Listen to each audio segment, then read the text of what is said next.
ఇప్పుడే ఇట్లుంటే కొత్తగా ఒక యాక్ట్ తెచ్చాడు, భూ పరిరక్షణ చట్టం. అది వస్తే మీ భూమి మీ పేరుతో ఉండదు, జగన్మోహన్ రెడ్డి దగ్గర రికార్డులు ఉంటాయి.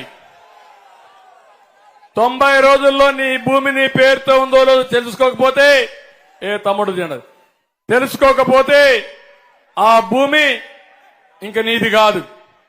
మళ్ళా కోర్టులు కూడా పోయే పని లేదు, జిల్లాకు ఒక కోర్టు ఉంటుంది. వీళ్ళందరూ చాలా భయంకరంగా కొత్త చట్టాన్ని తీసుకొచ్చారు. రైతుల భూములకి రక్షణ లేని పరిస్థితి తీసుకొచ్చారు.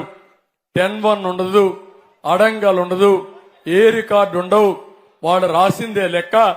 జగన్మోహన్ రెడ్డి మీ తలరాత రాసే పరిస్థితి వస్తున్నాడు. ఇది వస్తే ఇంకా మీకు ఇంకెవరు ఈ రాష్ట్రంలో ఉండలేం. మన భూములు మన కాదు, ప్రత్యర్థుల్ని ఇంకేం చేస్తారో నాకే తెలియదు. మామూలు వాళ్ళు కూడా మనం బానిసలుగా బతికే పరిస్థితి వస్తుంది. ఇది చాలా ప్రమాదమైన యాక్టు. నేను ఒకటే చెప్తున్నా, నేను వస్తానే ఈ భూ పరిరక్షణ చట్టాన్ని అబాలిష్ చేసి మీ ఆస్తులు కాపాడే బాధ్యత మాది.